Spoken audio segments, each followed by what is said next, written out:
निगाहों में मंजिल थी, निगाहों में मंजिल थी, गिरे और गिरकर संभलते रहे। हवाओं ने बहुत कोशिश की बुझाने की, मगर चिराग आंधियों में भी जलते रहे। आपकी मेहनत, आपका ये जुनून आपके सिलेक्शन को जरूर प्राप्त कर पाएगा। आप अपनी मंजिल तक जरूर पहुंचोगे। नमस्कार दोस्तों, मैं एक बार फिर से अरविंद कुमार आपके अपने परिवार AKGS रिसर्च सेंटर में आप सभी का स्वागत करता हूं। जैसा कि आपको पता है, 40 दिन के उड़ान बैच की श्रृंखला में हिंदी में हम समास पढ़ रहे हैं। समास की पिछली क्लास में आपने समास के 3 भेदों के बारे में पढ़ लिया होगा।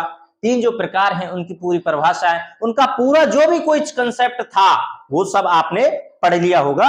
अब आगे आज जो कंसेप्ट है उसके बारे में हम पढ़ने वाले हैं। तो देखिए, अब जो चौथा आता है, देखिए पहला जो अव्ययी भाव था, इसके बारे में आप पढ़ लिए। दूसरा जो तत्पुरुष था, इसके बारे में आप पढ़ लिए। तीसरा जो कर्मधारय था, कर्मधारय था, इसके बारे में आप पढ़ लिए। ठीक है ना। अब यह शब्द होना चाहिए कारक विभक्तियों का लोप, और यह विशेषण विशेष्य। यह सिंपली आपने बहुत ही अच्छे से पिछली क्लास में पढ़ लिए होंगे। बाई चांस अगर किसी कारणवश आप इस क्लास को नहीं देख पाए हैं तो कृपया उस क्लास को जरूर देख लें। बहुत ही ज्यादा महत्वपूर्ण और बहुत ही रोचक क्लास हुई थी। आज हम जो पढ़ेंगे, पहला होगा आपका द्विगु समास। द्विगु समास। अब द्विगु समास क्या होता है दोस्तों? द्विगु समास की पहचान क्या होती है, कैसे पहचानेंगे कि यह एक द्विगु समास है? तो दोस्तों, इसमें जो पहला पद होता है,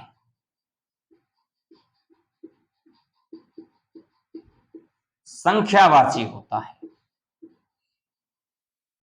पहला पद संख्यावाची होता है और पूरा शब्द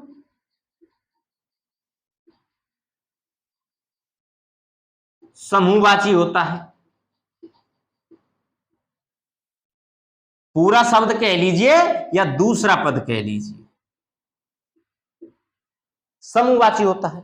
जैसे कि चौराहा, अगर मैं उदाहरण के तौर पर ले लूं, चौराहा। चौराहा क्या है? 4 राहों का समाहार, 4 राहों का समूह ही तो है भाई। चौराहा क्या है? एक रास्ता ये, एक ये, एक ये और एक ये क्या बन गया आपका? चौराहा। तो इन 4 रास्तों का समूह ही तो चौराहा कहलाया। तो पहला पद संख्यावाची चौ मतलब 4, और दूसरा पद समूहवाची यानी कि राह मतलब रास्ता। 4 रास्ते। पूरा पद, पूरा जो शब्द है वो समूहवाची हो गया, पहला जो पद है आपका संख्यावाची हो गया। दोनों कंडीशन फॉलो हो गई। अगर एक भी कंडीशन फॉलो नहीं हुई मेरे दोस्त, तो द्विगु समास नहीं कहलाएगा।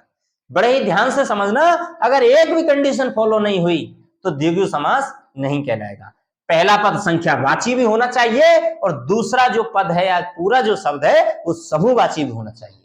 चौराहा में क्या है? 4 राहों का समूह, 4 राहों का समाहार, यानी कि 4, यानी कि पहला पद संख्यावाची हो गया। राह, चौराहा, यानी कि पूरा जो शब्द है वो 4 राहों का समूह है, इसलिए ये क्या हो गया? समूहवाची भी हो गया। इसलिए ये जो चौराहा अगर आपसे कभी पूछ ले तो क्या होगा आपका? तो ये होगा आपका द्विगु समास। अगर मैं आपसे पूछ लूं एक तंत्र, बताइए, अगर आपने अच्छी तरह समझ लिया है तो आप इसको गलत नहीं करेंगे। जितने भी बच्चे इसको द्विगु समास कह रहे हैं, बताइए, हाथ खड़े करिए। जितने भी बच्चे इसे द्विगु समास कह रहे हैं कि इस शब्द में अगर द्विगु समास आएगा तो वो खड़े हुई, बताइए। कितने बच्चे इसको द्विगु समास कह रहे हैं और कितने इसको द्विगु समास नहीं कह रहे हैं? अगर द्विगु समास है तो क्यों है? क्यों है? पहला शब्द संख्यावाची, पहला पद संख्यावाची है, ये तो अंधों को भी दिख जाएगा कि एक दे रखा है, एक संख्या होती है कोई ना कोई, ये तो निश्चित ही दिख जाएगा। तो पहला पद संख्यावाची आ रहा है, क्या द्विगु समास है? अरे दूसरे को तो देख लो कि पूरा पद समूहवाची, एक तंत्र, इसका समास विग्रह क्या? एक का तंत्र, यानी कि पूरे एक का शासन। क्या एक का कभी भी समूह हो सकता है? मेरा शासन, क्या मैं समूह हूं? बताइए, क्या मैं समूह हूं? मैं एक ही तो व्यक्ति हूं। तो जहां पर समूहवाची नहीं है पूरा शब्द, क्या वो द्विगु समास हो जाएगा? कभी नहीं। तो यहां पर अगर द्विगु समास नहीं है तो कौन सा समास होगा? आप बताइए कि एक कौन सा शब्द है? एक अव्यय शब्द है, और अव्यय शब्द में क्या है? लिंग वचन कारक की सहायता से कोई भी परिवर्तन ना हो तो वह अव्यय शब्द कहलाता है। और पहला पद अव्यय हो तो वो कौन सा समास? अव्ययभाव समास। पिछली क्लास में पढ़ चुके होंगे आप, ठीक है ना? आगे समझ। तो एक तंत्र में अव्ययभाव समास, लेकिन चौराहा, त्राहा, त्रिकोण, चतुर्भुज क्या है? ये क्या है? द्विगु समास। आ गया समझ? बहुत ही अच्छे से समझ गए होंगे मुझे उम्मीद। आगे देखिएगा, आगे जो पांचवा जो समास आता है, आगे जो समास आता है वो है कौन सा समास है? बताइए, आगे जो समास है वह कौन सा समास आएगा? बताइए। आगे जो समास है वो आएगा आपका द्वंद्व समास। पांचवा क्या है? द्वंद्व समास। द्वंद्व को कभी कभी किसमें पूछ लेता है? विकारों में। किसमें पूछ लेता है? गलत शब्द दे देता है द्वंद्व लिख के। बहुत से बच्चे तो द्वंद्व लिखना ही नहीं जानते होंगे, बहुत से बच्चे द्वंद्व लिखना ही नहीं जानते होंगे। तो देख लीजिए, द्वंद्व का जो सही जो रूप होता है, जैसे द्वंद्व लिखा जाता है वो ऐसे लिखा जाता है। दोनों दाम में वा का प्रयोग होता है, याद रखना, दोनों दाम में वा का प्रयोग होता है, वरना द्वंद्व आप गलत कराओगे। ठीक है ना? आ गया ना? ठीक है, आ गया समझ। अब द्वंद्व समास की पहचान क्या है? तो द्वंद्व समास की पहचान क्या है? कि दोनों पद प्रधान। पहली पहचान क्या है? पहली पहचान है दोनों पद प्रधान। दोनों पद प्रधान, दोनों पद जिस समास में प्रधान हो वो द्वंद्व समास कहलाएगा। बस अब मुझे एक बात बता दीजिए कि अगर दोनों शब्द प्रधान हैं तो क्या केवल द्वंद्व समास ही कहलाएगा? क्या और कोई सा भी समास कहलाएगा? क्या सिर्फ एक ही पहचान से द्वंद्व समास घोषित हो जाएगा? तो हाँ, द्वंद्व समास में केवल आपको एक ही पहचान याद रखनी है कि दोनों पद अगर प्रधान हो जाए तो आपका क्या आएगा? द्वंद्व समास आएगा। वो आपका क्या आएगा? वो द्वंद्व समास आएगा। बहुत ही अच्छे से समझ लीजिएगा। द्वंद्व समास के तीन प्रकार होते हैं दोस्तों। पहला इतरेतर, दूसरा वैकल्पिक, और तीसरा समाहार। इतरेतर में तो और का प्रयोग होता है। और एग्जाम्पल के तौर पर ले लू, माता पिता, तो इसका समास विग्रह क्या बन जाएगा दोस्तों? माता और पिता। पूछता है समास विग्रह पेपर में, याद रखना, माता और पिता। तो यहां पर अगर और आ गया तो यह कौन सा समास हो गया? द्वंद्व समास। यह तो सबको पता है कि दोनों पद प्रधान है, माता भी प्रधान है, पिता भी प्रधान है, पहला पद भी प्रधान, दूसरा पद भी प्रधान। लेकिन इसमें द्वंद्व समास में भी कौन सा प्रकार है? प्रश्न तो यह बनता है ना, प्रश्न तो यह बनेगा कि द्वंद्व समास में भी कौन सा प्रकार है? तो द्वंद्व समास में कौन सा प्रकार है? इतरेतर समास।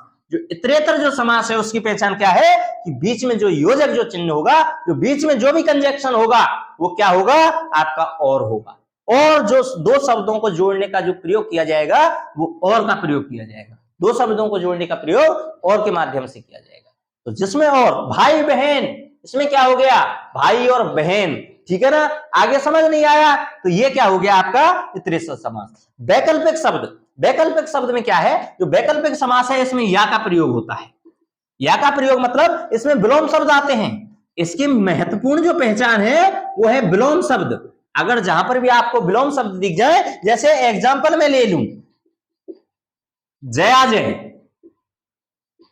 जयाजय का समास विग्रह क्या होगा? जया यानी कि जय या फिर अजय। तो जय का विलोम शब्द क्या हो गया? तो जय का विलोम शब्द हो गया अजय।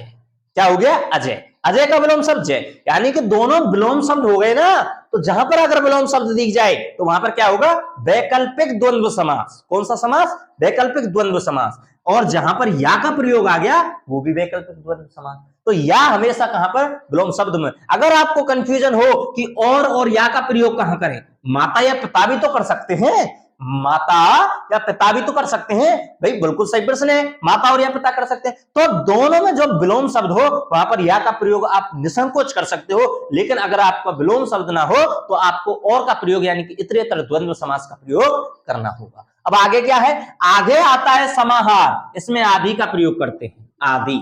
इसमें जातिगत बताया जाता है, जातिगत। रुपया पैसा आदि, चाय पानी आदि, यानी कि जो पहला जो शब्द है उसमें जो पिछला जो शब्द है अगर उसमें मिला हुआ है, चाय पानी आदि यानी कि चाय में पानी मिला हुआ है, रुपया पैसा आदि यानी कि रुपया क्या है, पैसों का समाहार है, रुपयों में पैसों का समूह है, पैसे मिले हुए हैं, इसलिए क्या है, वो समाहार द्वंद्व समास है। आपको समझ में आ गया होगा इतरेतर द्वंद्व समास क्या होता है, वैकल्पिक द्वंद्व समास क्या होता है और समाहार समास क्या होता है। द्वंद्व समास की पूरी परिभाषा आपके सामने है, तीनों प्रकार आपको बता दिए हैं। जिसमें और आ जाए इतरेतर, जिसमें या फिर कहीं भी आपको विलोम शब्द दिख जाए तो आपको वैकल्पिक द्वंद्व समास लगाना है। अगर आपको आदि या फिर कोई भी जातिगत दिख जाए कि एक एक जाति के, जैसे रुपया पैसा आदि, रुपया भी करेंसी है, रुपया भी आपकी क्या है, करेंसी है, कोई भी नोट है, ठीक है ना, और पैसा भी आपकी क्या है, कोई भी नोट है, कोई भी रुपया है, तो क्या है, ये करेंसी है, तो आपको इसको भी ध्यान रखना है। अगर जातिगत आपको दिख जाए तो वहां पर क्या है, समाहार समास है, और वहां पर क्या प्रयोग होता है, आदि का प्रयोग होता है, आदि का प्रयोग, आदि का। तो आपको समझ में आ गया होगा कहां पर और, कहां पर या, और कहां पर जातिगत प्रयोग यानी कि आदि का प्रयोग होता है। बहुत ही अच्छे से आप समझ रहे होंगे। तो देखिए आगे जो छठवां जो समास है वो क्या है, आगे जो समास है वो क्या है, उसको देखिए, उसको देखेंगे आगे। अब जो लास्ट जो प्रकार रह गया है, आप सभी को पता है 6 प्रकार के समास होते हैं, तो छठा जो प्रकार है बहुब्रीहि समास, वो क्या है, बहुब्रीहि समास, तो उसको देखिए। अब जो छठा जो समास है वो है आपका बहुब्रीहि समास।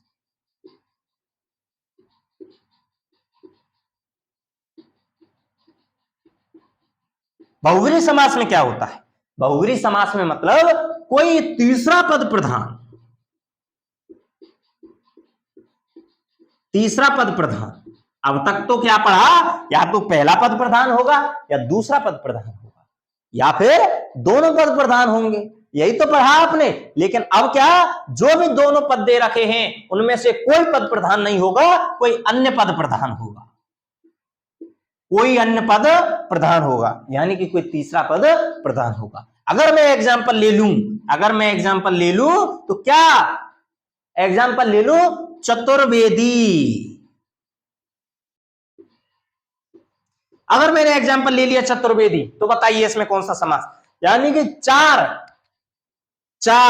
और वेदों को जानने वाला चतुर्वेदी कहलाता है। 4 वेदों को जानने वाला क्या कहलाएगा, चतुर्वेदी कहलाएगा। यहां में पहला ये क्या हो गया पद, दूसरा पद ये हो गया, तो इन दोनों पदों में कोई प्रधान ना होकर चतुर्वेदी क्या हो गया आपका, क्या हो जाएगा बताइए, क्या हो जाएगा, 4 वेदों को जानने वाला जो भी हो वो क्या हो जाएगा, उसका नाम आप लिखकर कह देंगे तो वो क्या हो जाएगा, बहुब्रीहि समास हो जाएगा।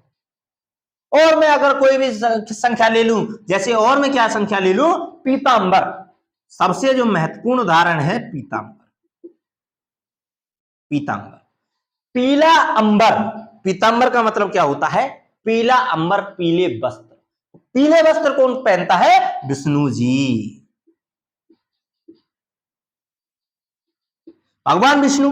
तो यहां पर क्या, पीला जो अंबर है वो किसकी तरफ संकेत कर रहा है, भगवान विष्णु की तरफ संकेत कर रहा है, तो वो क्या हो जाएगा, बहुब्रीहि समास हो जाएगा। आपको समझ में आ गया होगा। तो वह कौन सा समास हो जाएगा, बहुब्रीहि समास, यानी कि ना तो पहला पद प्रधान हो ना ही दूसरा पद प्रधान, पहले और दूसरे जो भी पद हैं वो कोई अन्य पद की तरफ संकेत करें, तीसरे पद को प्रधान बताएं, तो वो क्या हो जाएगा, बहुब्रीहि समास।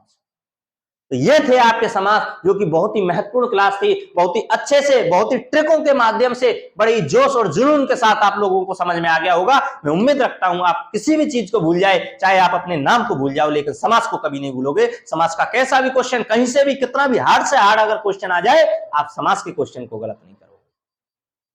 आपका समास पूरा हो चुका है। अब अगले चैप्टर कारक में मिलेंगे अगली क्लास में। तो बहुत ही महत्वपूर्ण क्लास होगी अगली। कारक के चैप्टर को मत छोड़िएगा, बहुत ही सिंपल वे में, बहुत ही अपवाद हैं उसमें, अपवादों को समझने के लिए जुड़िएगा। बहुत ही महत्वपूर्ण क्लास अगली क्लास से, जो कि कारक की एक बहुत ही महत्वपूर्ण क्लास होगी, जो कि आपकी परीक्षा के उद्देश्य से बहुत ही ज्यादा महत्वपूर्ण होगी। जय हिंद, जय भारत।